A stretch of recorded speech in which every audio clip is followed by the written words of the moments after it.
en Twitter como @YSUCA917 y en Facebook como Radio YSUCA 91.7 FM.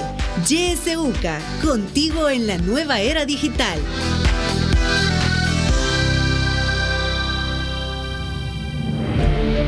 La estación con voz, 91.7 FM, Radio YSUCA.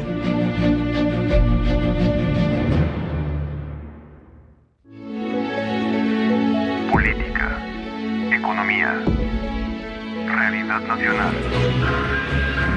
Presentamos La Entrevista, un espacio de análisis y discusión producido por YSUCA.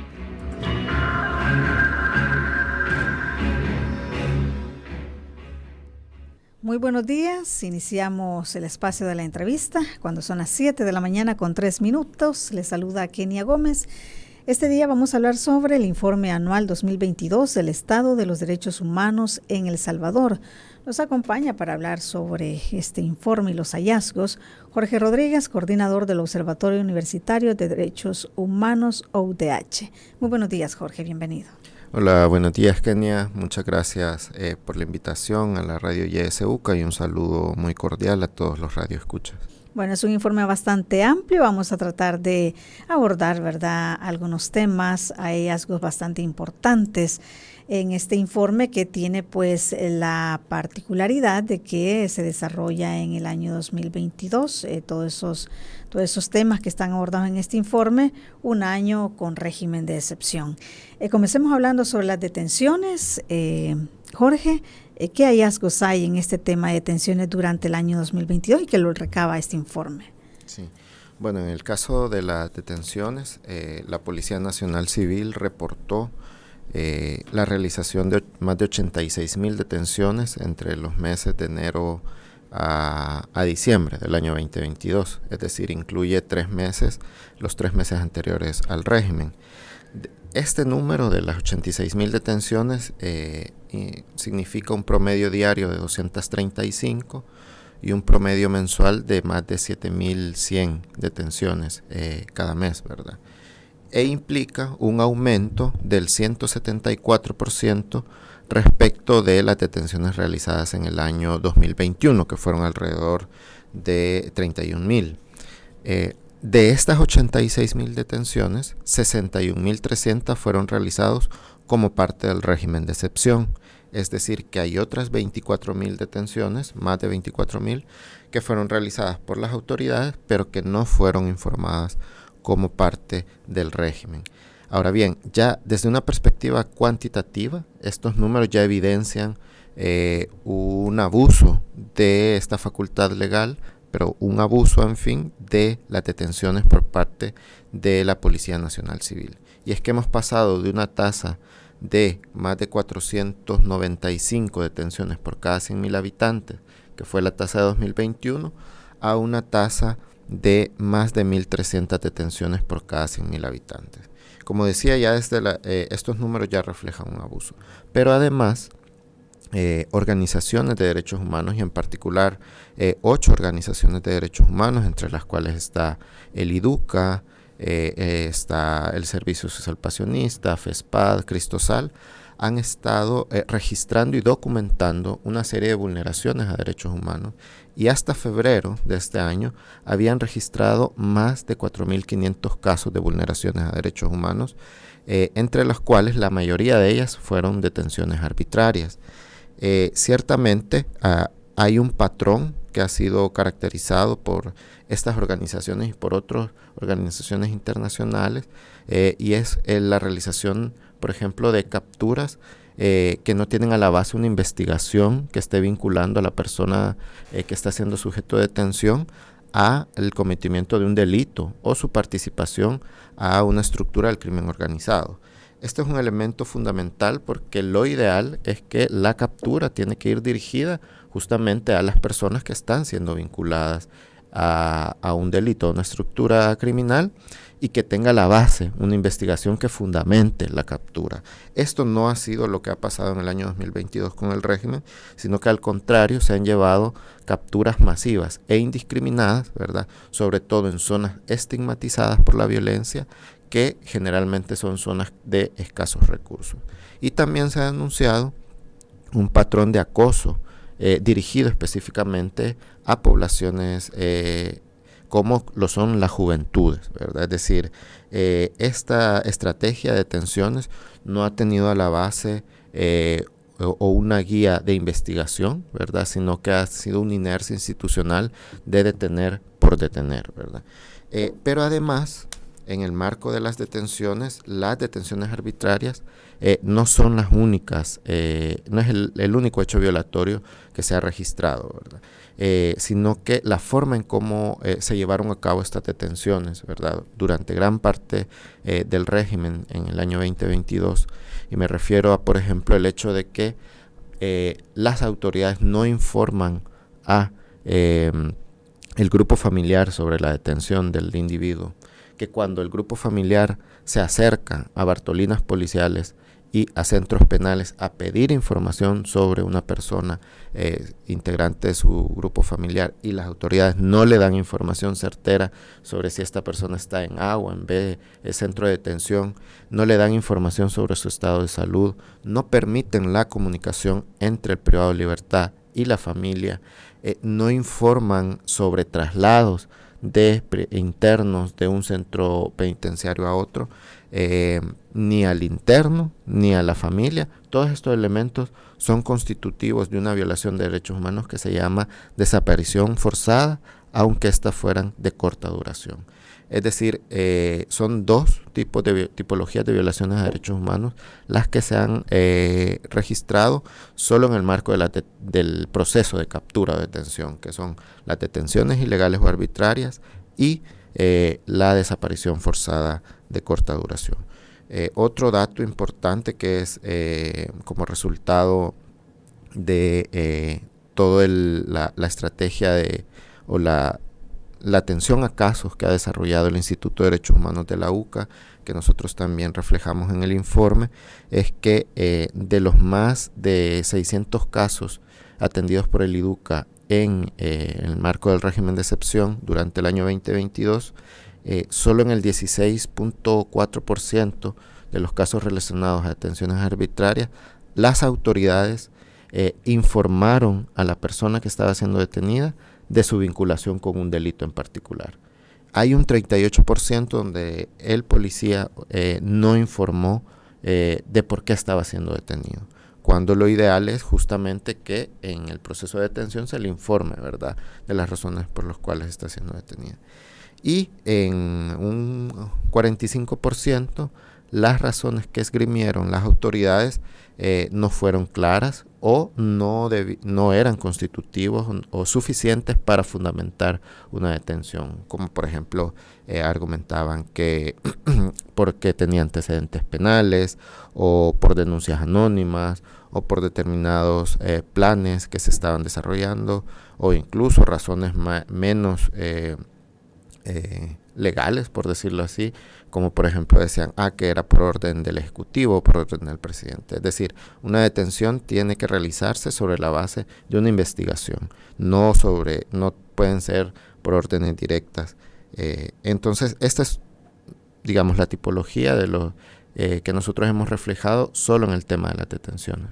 De ese promedio que ustedes han sacado, el total de detenciones, 235 diarias en promedio y más de 1,000 al mes, Jorge, ¿cuántas de estas detenciones se consideran que fueron detenciones arbitrarias y cuántas lograron ustedes documentar también como detenciones forzadas? Bueno, en realidad aquí hay un elemento bien importante a señalar, y es una constante que vamos a encontrar en otras temáticas, y es la dificultad para tener acceso a información de fuentes oficiales, ¿verdad? Y esto es una dificultad porque no permite hacer como un análisis a profundidad, y por eso es que es necesario como abocarse a otras fuentes de información. Y en esas otras fuentes de información hay dos actores, uno de sociedad civil y otro institucional, que nos dan dos indicadores que pudiéramos acercarnos a cuántas de esas detenciones podrían haber sido arbitrarias. Una es la que ya mencioné, que es el de las organizaciones de derechos humanos, que al menos más de 4.500 de esas detenciones han representado vulneraciones a derechos humanos, ¿verdad? Pero el otro indicador que es cercano a este número es el de las solicitudes de habeas corpus. En la parte de acceso a la justicia, nosotros identificamos que la Sala de lo Constitucional había recibido durante el año 2022 más de 3.300 solicitudes de habeas corpus, ¿verdad? Que representaban un aumento de más del 630% respecto de las solicitudes de habeas corpus recibidas el año pasado. Este aumento desproporcionado ya es un indicador de cómo el régimen de excepción representó un patrón de vulneraciones a los derechos, al derecho a la libertad de la población, ¿verdad? Es decir, ahora que estamos tocando el tema de la solicitud de habeas corpus, es importante aclarar que incluso este registro institucional de la solicitud de habeas corpus puede quedarse corto. Y es que nosotros en el informe reflejamos que solo en el mes de agosto, por ejemplo, se identificaron 2 casos en los que 2 grupos de familias intentaron interponer más de 100 solicitudes de habeas corpus en la Corte Suprema de Justicia, pero que fueron obstaculizados, no se les permitió el ingreso a las instalaciones de la Corte Suprema y por lo tanto no pudieron ser presentadas esas solicitudes de habeas corpus. Es decir, que incluso este dato de más de 3.300 puede quedarse corto con respecto a las dimensiones de las detenciones arbitrarias que se están llevando a cabo. Es decir, en conclusión, hay poca información, hay obstaculización para, digamos, acceder a las instancias de control, pero lo que sí está claro es que hay un patrón de detenciones arbitrarias, ¿verdad? Y aún está por verse qué porcentaje de esas detenciones realmente fueron realizadas contra población que no está vinculada al cometimiento de delitos o su pertenencia a estructuras criminales. Sí, obviamente aumenta el número de detenciones, como usted lo ha planteado. Eso también repercute en el hacinamiento carcelario. ¿Qué datos recogieron en ese sentido? Efectivamente, bueno, el tema de la situación penitenciaria es el segundo foco crítico de vulneraciones a derechos humanos que reflejamos en el informe. Según cálculos del observatorio, la sobrepoblación carcelaria llegó a más del 306% de ocupación durante el año 2022. Esto retomando el cálculo de personas privadas de libertad que pudo llegar en este año a más de 94.600 privados de libertad en el sistema penitenciario. Eso en el año 2022. Ahorita probablemente ya habrán sobrepasado las 100.000 personas privadas de libertad. Pero con este cálculo de 94.000 y comparándolos con la capacidad del sistema penitenciario, que antes de la construcción del centro de confinamiento SECOT era de 30.800 cupos, con esos 2 datos se saca el porcentaje de más del 300%. Ya con el SECOT, el hacinamiento carcelario podría llegar hasta un 133%, ¿verdad? Porque se habrían sumado 4.000 nuevos cupos más a la capacidad instalada. Sin embargo, hay que hacer una aclaración, y es que a pesar de que se suman 40.000 nuevos cupos, hasta marzo de este año solamente habían sido trasladadas 4.000 personas privadas de libertad, lo cual quiere decir que este centro de confinamiento solo estaría siendo utilizado en un 10%, es decir, no en su totalidad. Esto quiere decir que el anterior sistema penitenciario sigue con niveles altos de saturación que podrían estar cercanos al 300%. Es decir, que a pesar de que a nivel, digamos, global, la capacidad instalada ha aumentado a más de 70.000 cupos aproximadamente, pero mientras que el centro de confinamiento no esté siendo utilizado en su totalidad, el resto del sistema penitenciario va a estar presentando niveles de hacinamiento elevados, cercanos al 300%, que son en sí mismas ya una vulneración a los derechos de las personas privadas de libertad, puesto que no permite las condiciones mínimas para digamos, una vida digna, ¿verdad? Y además genera un ambiente propicio para nuevas y más graves vulneraciones a derechos humanos. A través del monitoreo de medios de comunicación, de los mismos casos de las organizaciones de derechos humanos, se han identificado múltiples tipologías de vulneraciones llevadas a cabo dentro de los centros penitenciarios. Por ejemplo, casos de tortura, de malos tratos o tratos crueles, inhumanos o degradantes. Pero una de las más graves vulneraciones ha sido justamente las muertes de personas privadas de libertad. Y aquí también es necesario remarcar, digamos, la poca información que el Estado ha proporcionado sobre este tema, ¿verdad?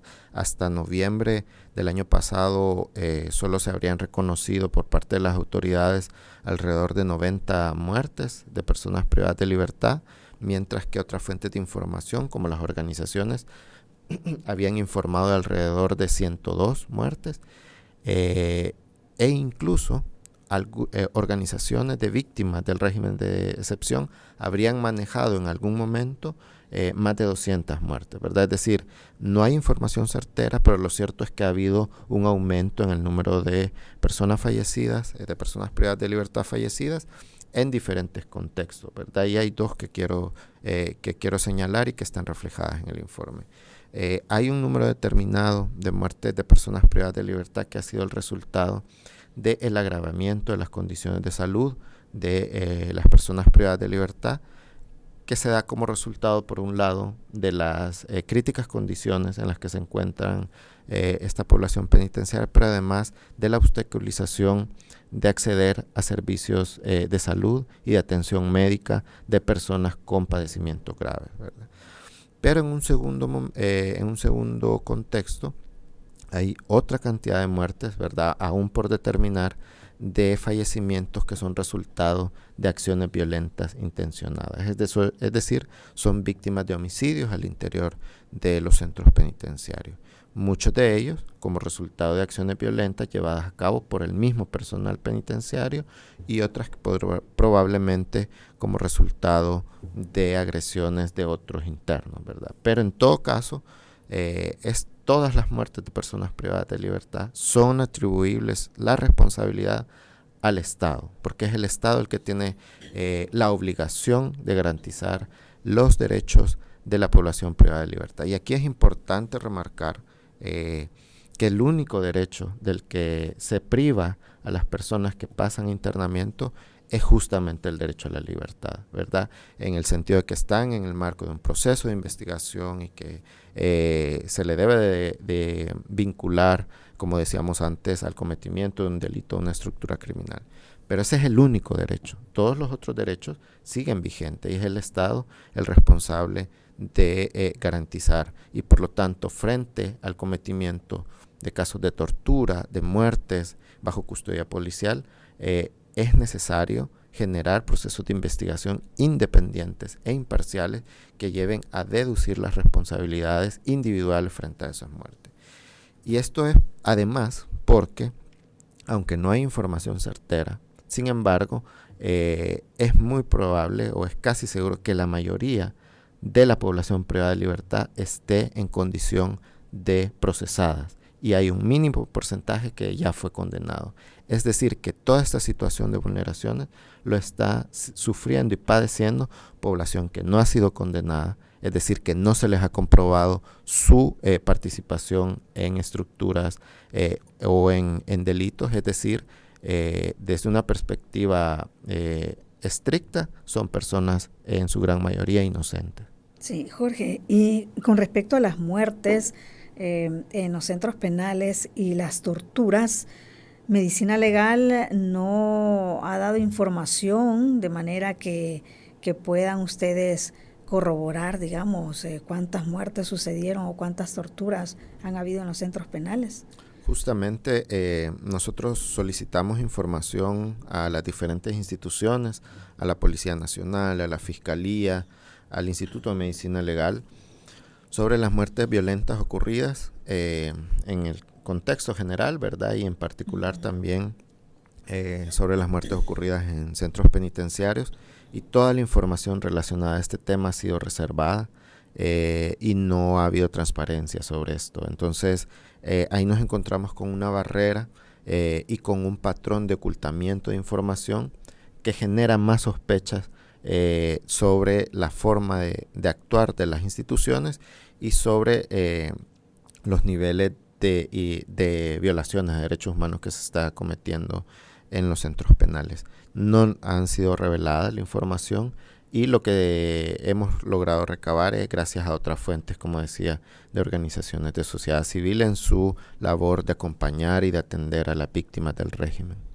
Si hablamos ya de muertes violentas en general, no solamente al interior de centros penales, ustedes decían en el informe, cuando daban esa información, 496, decían que ese dato carece de veracidad. ¿Por qué, Jorge?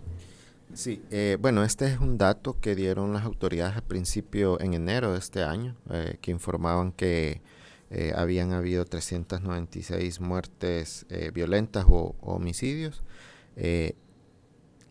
Nosotros analizamos esta cifra y vemos que tiene varios vacíos. Primero, que no toman en cuenta esta cifra oficial las osamentas localizadas en este periodo, ¿verdad? Este es algo que sí se venía realizando desde el 2021 hacia atrás, ¿verdad?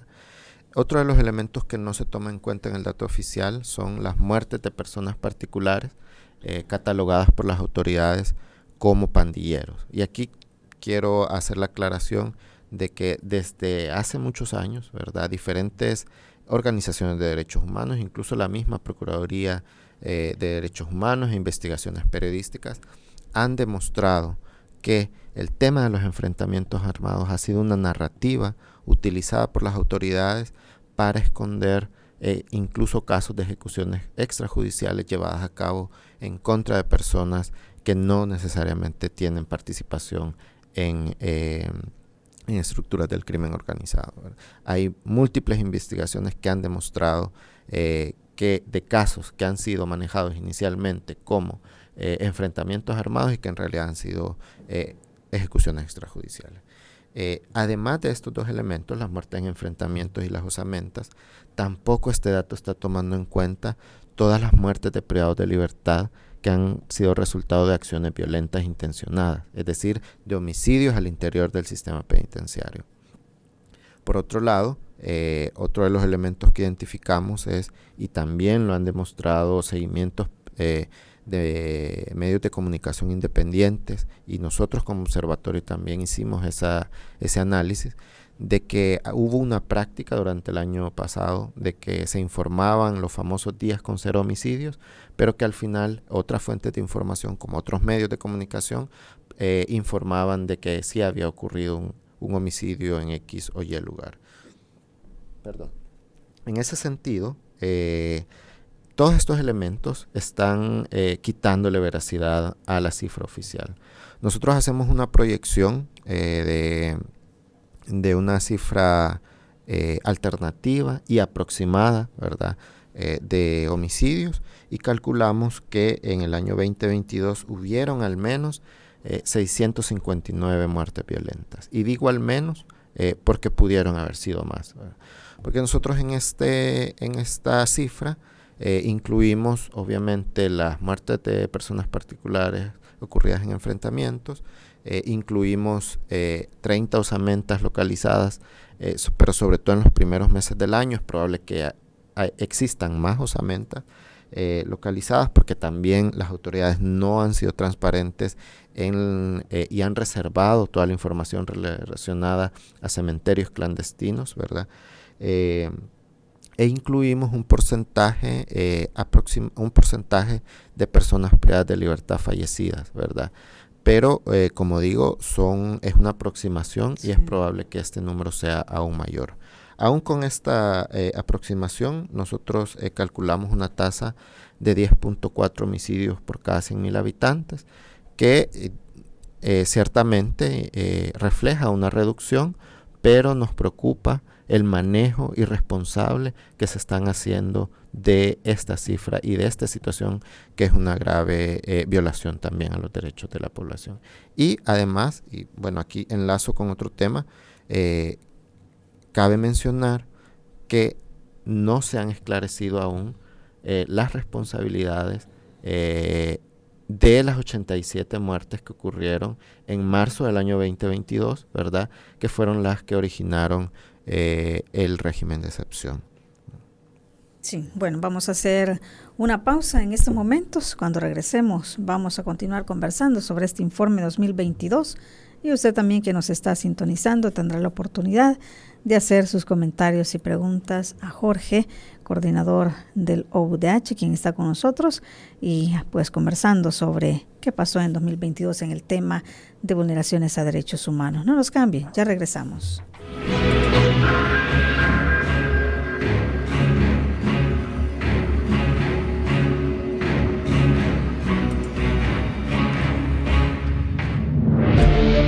Sintoniza Radio YSUCA en el 91.7 del FM. La voz con vos.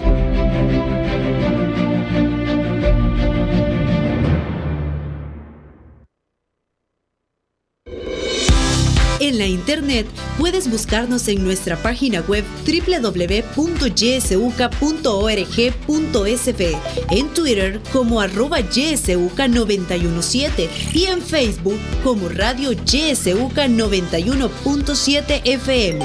YSUCA, contigo en la nueva era digital.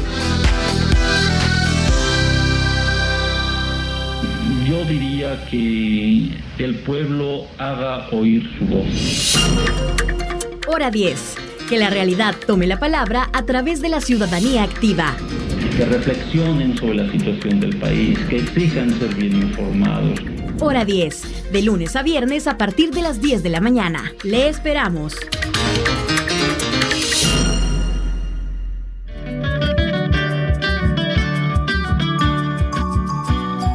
La estación que te acompaña siempre. YSUCA, la voz con vos. YSUCA, siempre con vos.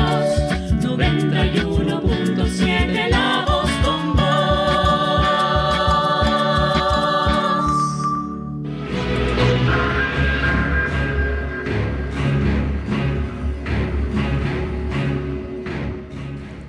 7:30. Gracias por continuar con nosotros. Estamos conversando con Jorge Rodríguez del OUDH sobre el informe anual 2022, el estado de los derechos humanos en El Salvador.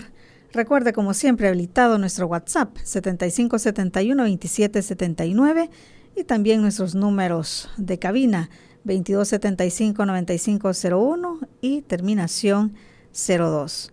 A través de Facebook también nos puede dejar sus mensajes que ya nos están llegando a través de esa plataforma.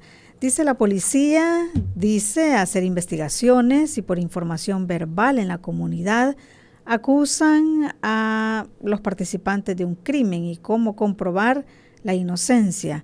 Procuradores no ayudan y fiscales ni el sentido común usan, nos dicen. A través de Facebook también están comentando, nos dice Salvador, la policía, el ejército y el CAM infringen ellos mismos las leyes, decomisan mercaderías sin orden judicial, roban pertenencias como celulares y dinero, ingresan sin autorización a los hogares y hasta amenazan a familiares de capturados o protestantes. No existe ley, solo opresión, nos dice otro comentario. Hola, muy buenos días. Según su invitado, habla de abuso de las detenciones, pero su investigación está muy imparcial, porque como habla, jamás ha simpatizado, dice, un Estado en un lugar de grave delincuencia. Me parece muy certera las acciones del presente gobierno para mantener la seguridad que ahora El Salvador presenta, que otros países ya se ven como... que en otros países ya se ve como un modelo a seguir. Mejor dice que se pongan del lado de las familias que perdieron sus familiares para hacer justicia. Tenemos un audio también, vamos a escucharlo. Muy buenos días, Kenia. Un saludo a Jorge. Me gustaría consultarle a Jorge como es sabido, la vulneración a los derechos humanos no es exclusivo de este gobierno. Ya en gobiernos anteriores ha habido muestras de vulneración de derechos humanos. La pregunta es, y con relación al informe del 2022, ¿qué lo hace diferente o qué es la novedad o qué es el hallazgo que se encuentra en este informe con relación a los años anteriores y, de ser posible, con relación a los gobiernos anteriores? Porque vale la pena resaltar que, si bien es cierto, la vulneración a los derechos humanos es una constante, por lo menos en los años anteriores se trataba de garantizar el debido proceso de los capturados, cómo afecta también el régimen de excepción como tal para la vulneración a los derechos humanos. Y por último, quería señalar que la narrativa gubernamental ha básicamente desechado como seres humanos a los incluso pandilleros. Esto es bien difícil porque también incluso con el pertenecer a los grupos delincuenciales no quiere decir que sus derechos han sido eliminados, ¿verdad? Y el Estado parece ser que está queriendo, como parte de la estrategia, desechar a este tipo de personas. Un saludo. Bueno, muchísimas gracias. Tenemos una llamada en espera. Buenos días. Licenciada, buenos días. Buenos días. Bienvenidos sus invitados. Yo quiero decirles de que todo lo que se está haciendo es un diseño del presidente. Él ha diseñado todo lo que, y es una orden la cual tiene que cumplirla el aparataje público, el cual está para servirle al pueblo, porque de nosotros sale el sueldo y le están sirviendo a él. Entonces, sinceramente, lo que están haciendo esta gente es lo que este señor les mandata, y es horrible, es tremendo lo que está haciendo este hombre, porque no sabe más que odiar y hacer destrozos con El Salvador. Así es que, y yo me pregunto, ¿a dónde están todos los abogados de El Salvador que juramentaron decir y hacer lo que la justicia dice? Y otra cosa, la Constitución. Y otra cosa, este gobierno, ¿cómo es posible que se está reeligiendo y no hacer nada? Y se ha robado todos los presupuestos del régimen que ha seguido. Pues sinceramente no me explico a dónde está el pueblo dañado. Muchas gracias y feliz día. Feliz día para usted también, muchísimas gracias. Otro mensaje de texto dice: el régimen significa violación de derechos humanos con la agravante que es inconstitucional. Tenemos otra llamada. Buenos días. Buenos días, gracias. Hablo de San Miguel. Primero quiero decirle a algunas personas que habló que el modelo que han implementado aquí del régimen lo están copiando los demás países. Esa es una aberración. Porque aquí están violando los derechos humanos a diestra y siniestra. Y yo felicito al señor que está ahí dándonos a conocer lo que está sucediendo. Ahora quisiera hacer una pregunta, porque yo considero que aquí los inocentes, las personas que han sido detenidas arbitrariamente, ascienden a unos 20,000 personas. No sé si usted está de acuerdo y quisiera que me sacara un error. Muchas gracias. Bueno, muchísimas gracias.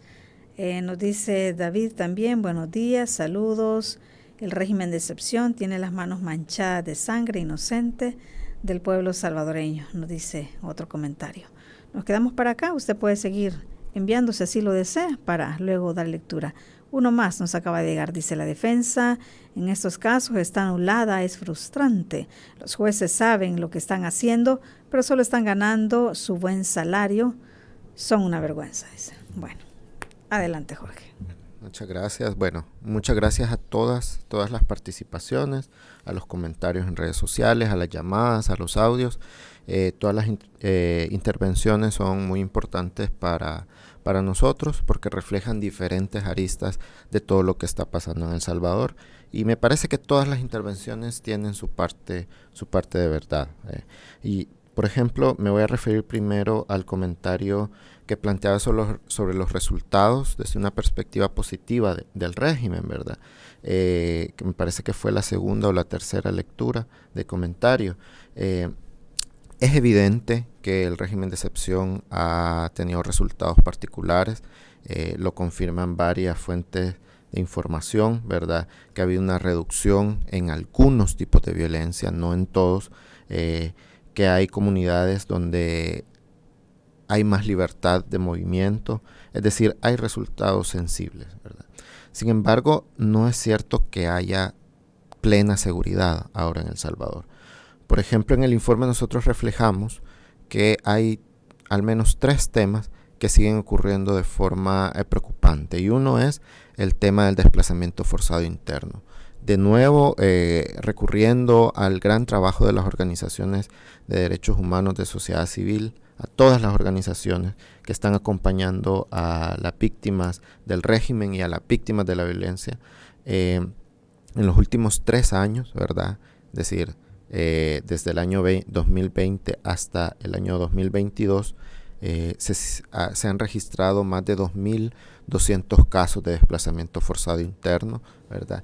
Y lo particular de esta información proporcionada por las organizaciones, y hay un dato ahí preocupante, y es que de los casos de las personas que llegan buscando ayuda a las organizaciones, casi el porcentaje de las personas que no asisten a las instituciones a poner la denuncia podría llegar al 82%. Es decir, hay un enorme número de personas que no está asistiendo a las instituciones públicas a poner denuncias sobre desplazamiento forzado. En ese sentido, las cifras oficiales sobre muchos tipos de violencia no están siendo reales.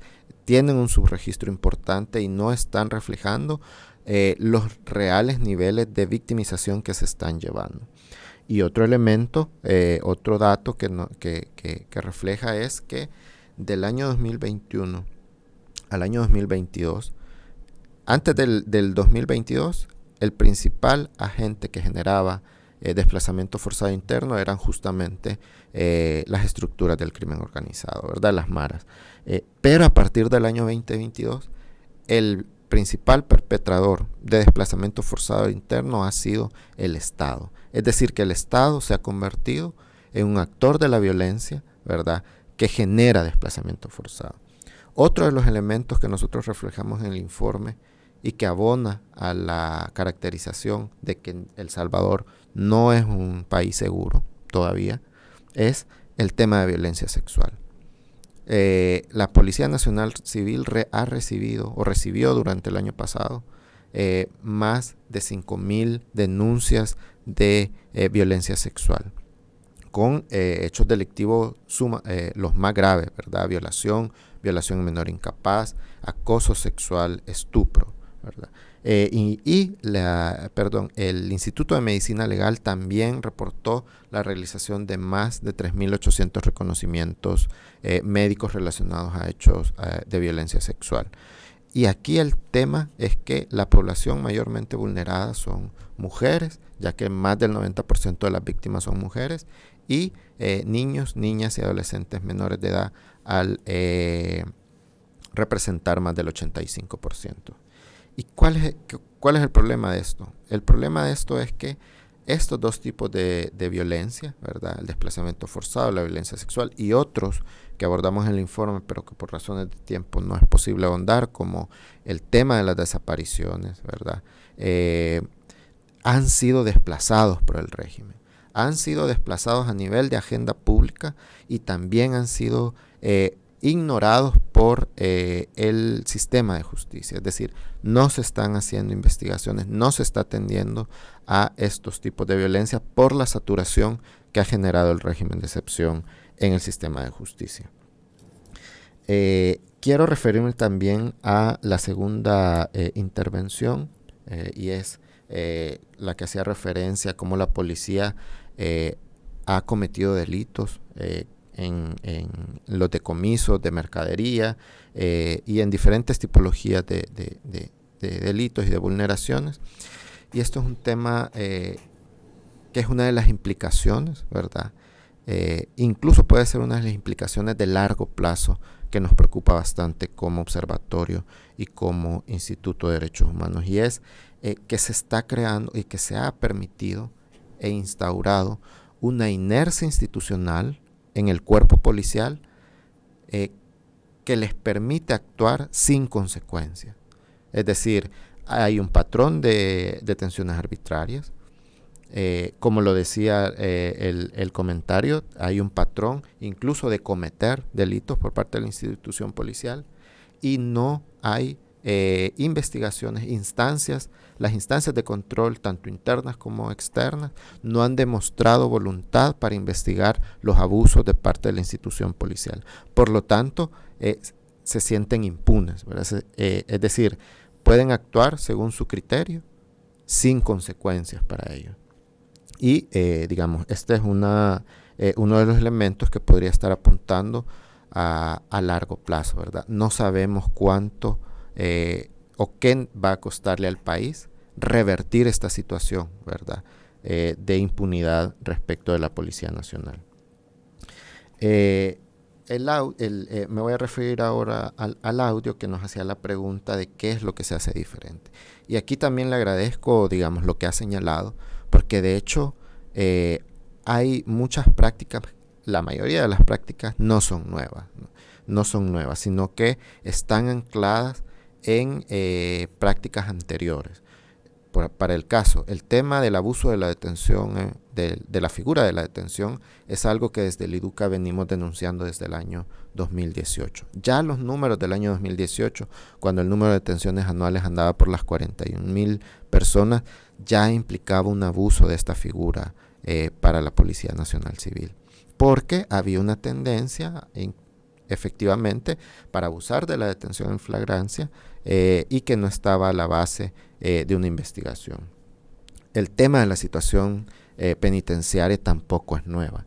Ya desde los antiguos gobiernos, de los dos anteriores gobiernos, habían niveles de hacinamiento excesivos, había un trato inhumano hacia la población privada de libertad. El sistema penitenciario nunca ha logrado estar a un 100% en el sentido de garantizar la reinserción de las personas a la sociedad, ¿verdad? Sin embargo, lo que hace diferente al año 2022 y sobre todo en el marco de la implementación del régimen, en un primer momento es el aumento exponencial de cómo se han utilizado estas estrategias, ¿verdad? Es decir, pasar de 40,000 detenciones a 86,000 detenciones, ¿verdad? Siguiendo esos patrones de no investigar, ¿verdad? Y por lo tanto detener muy probablemente personas inocentes. Ese es uno de los elementos diferenciadores, el aumento desproporcionado. El segundo elemento es todo el tema de reformas a la ley penal y procesal penal, ¿verdad? Que ha anulado, como lo decía otra de las intervenciones, el derecho a la defensa técnica y material. Es decir, con las reformas, con la creación de los jueces sin rostro, con la reforma relacionada a la posibilidad de decretar detención provisional de forma generalizada, con la realización de audiencias masivas, donde a un alto número de personas procesadas se les vincula a una estructura criminal, pero que no tiene la base de investigaciones. Todos estos elementos lo que están generando es que no haya un sistema de control que permita efectivamente comprobar la vinculación de personas a delitos. Y esto tiene que ver con un elemento también muy propio del gobierno actual, y es la cooptación de todo el Estado, ¿verdad?, hacia un proyecto político en particular.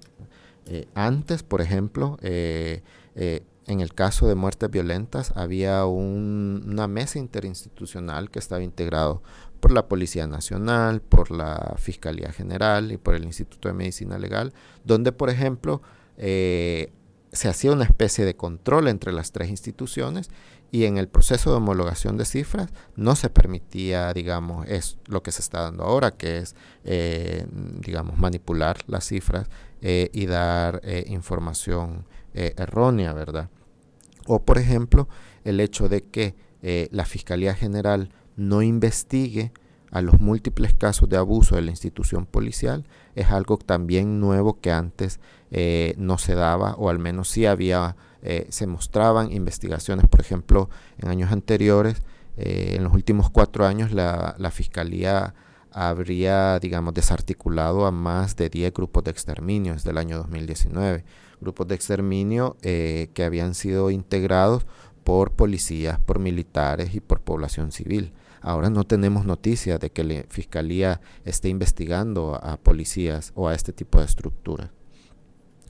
Esto es como algunos de los elementos, pero lo otro que quiero señalar, y me parece que es otro de los elementos importantes, es el empoderamiento en sentido negativo que se le está dando a otra de las instituciones que no hemos señalado, y es a la Fuerza Armada. La Fuerza Armada, por un lado, ha sido vinculada por la Procuraduría de Derechos Humanos al menos a 176 víctimas de violaciones de derechos humanos. Y es preocupante que estas 176 víctimas, el 45% de víctimas estén en el departamento de Chalatenango, un departamento que históricamente ha presentado los indicadores más bajos de violencia delincuencial, los indicadores más bajos de homicidios, de desapariciones, de desplazamiento forzado.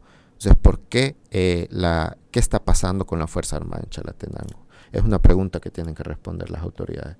Y, por otro lado, el aumento de recursos en temas presupuestarios que está recibiendo en los últimos años, y sobre todo la libertad que se le ha dado a la Fuerza Armada para operar en el territorio, también es uno de los elementos preocupantes, ya que en años anteriores, si bien es cierto, se había utilizado a la Fuerza Armada en tareas de seguridad pública, pero estas siempre deberían de ir acompañadas de elementos policiales, que son los que tienen a cargo el tema de la seguridad pública en el país, pero ahora ya tienen la posibilidad de patrullar independientemente del territorio, lo cual es un retroceso a los logros que se habían alcanzado con los acuerdos de paz en El Salvador.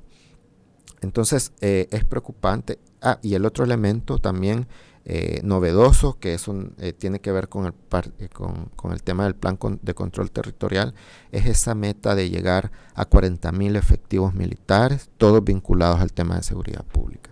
Esto también es un retroceso, porque desde los acuerdos de paz se determinó que es la Policía Nacional Civil y todas las otras instancias, la Fiscalía, el Ministerio de Justicia y Seguridad, las que tienen a cargo llevar a cabo e impulsar las políticas de seguridad pública. La Fuerza Armada, desde los acuerdos de paz, no tenía, había quedado al margen de. Entonces todos estos son elementos preocupantes que nos llevan a muchos años atrás, a retrocesos de muchos años atrás. En cuanto, creo que una de las llamadas hablaba de alrededor de 20,000 personas que eran como las personas víctimas de detenciones arbitrarias. Nosotros, digamos, desde el observatorio no nos atrevemos a dar una cifra total, ¿verdad? Sino que nos quedamos en lo que han dado las organizaciones, que son actores sociales que han tenido un trabajo y que confiamos en la metodología, y por lo tanto seguimos mucho lo que hacen ellos y ellas. Sí, nos han llegado más mensajes, Jorge, voy a dar lectura a ellos. Dice, el gobierno funciona a base de miedo en la población y sus mismas instituciones y Asamblea Legislativa, al decir y repetir el discurso de odio y publicidad, es el principal vulnerador. Y el nuevo rentero, dice, con nuevos impuestos, nos dicen desde Jucuapa. Buenos días, dice, el régimen de excepción no debería de continuar porque ya no existen las condiciones para eso. El presidente lo usa a su favor para hacer propaganda y mantenerse en el poder. Buenos días, cuando se llevaron a mi esposa solo me dijeron que iba detenida por cuestión del régimen. Y aquí hacen algunas preguntas. Cristina Peña dice, ¿tienen el dato de cuántos adolescentes han sido capturados durante el régimen? ¿Hay fallecimientos de adolescentes en centros de reinserción? ¿Se tienen estimaciones de cuántas niñas y niños han sido separados de sus madres o padres como consecuencia del régimen de excepción? Nos pregunta Cristina Peña. Jorge. Sí, en cuanto a las últimas preguntas, primero aclarar que aunque nosotros solicitamos toda esa información, pues no fue proporcionada por las autoridades, ¿verdad? Entonces los datos que se tienen disponibles son de otra fuente, ¿verdad? Alrededor de más de 1,000 niños, niñas y adolescentes, sobre todo adolescentes, fueron capturados en el marco del régimen de excepción. Sin embargo, es básicamente el único dato.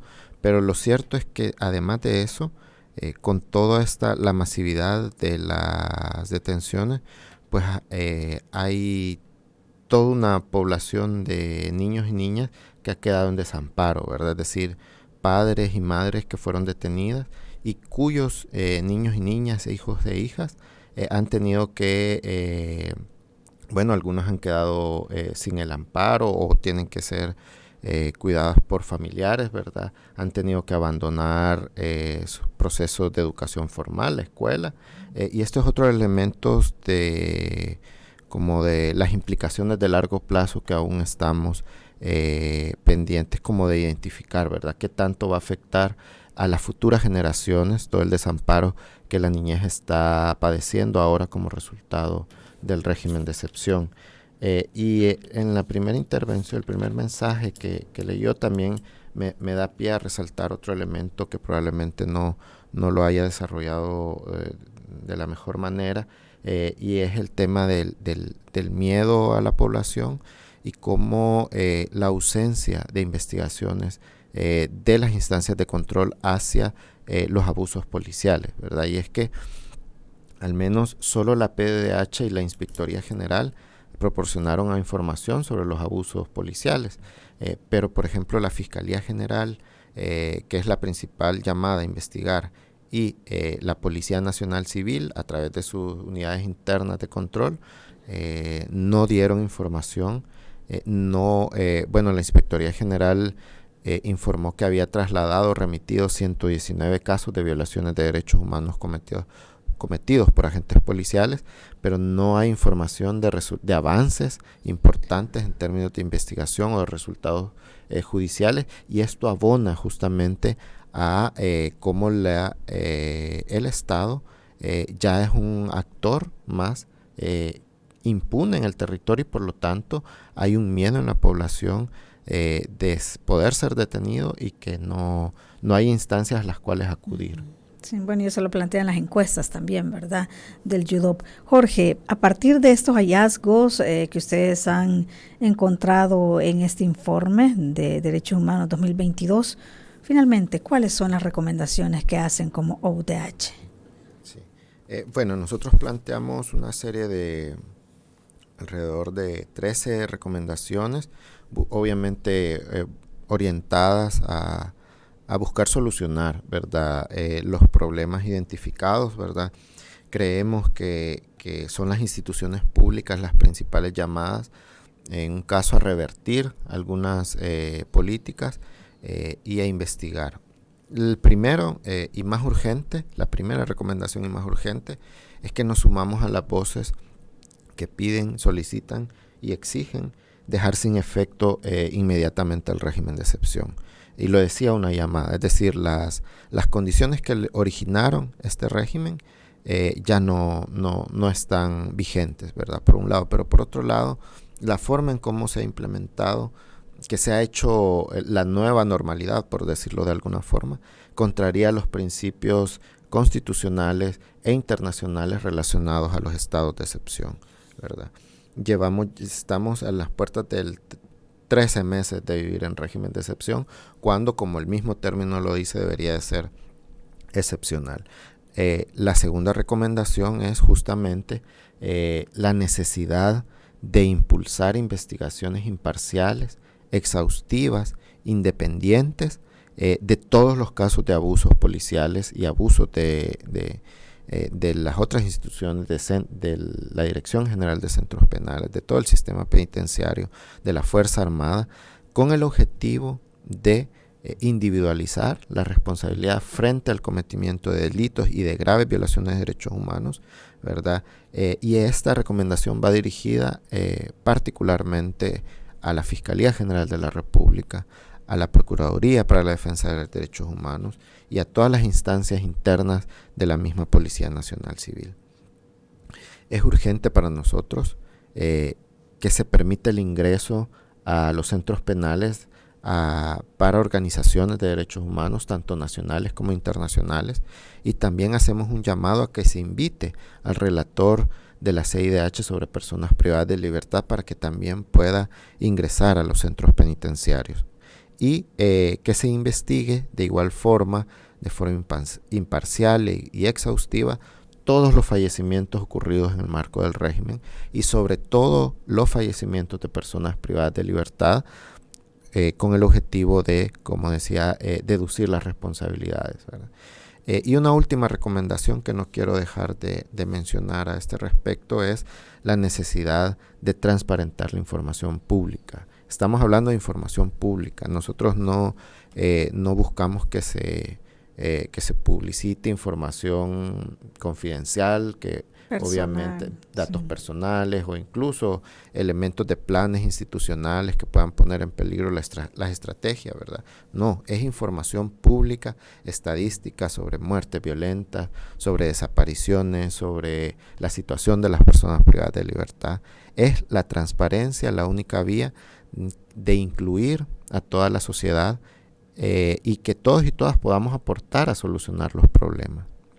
Sí, bueno, muchísimas gracias, Jorge, por haber estado con nosotros y conversar sobre estos hallazgos en este informe 2022 sobre el estado de los derechos humanos en El Salvador. Muchísimas gracias. Muchísimas gracias a usted, Kenia, a la radio YSUCA y a todos las participaciones y los radioescuchas. Sí, gracias a usted también por haber sido parte de este espacio. Le invito a que comparta también esta entrevista. Si no logró escucharla totalmente, pues puede encontrarla. Queda en nuestra página web como podcast, pero también está en nuestra página de Facebook y nuestro canal de YouTube. Buen día.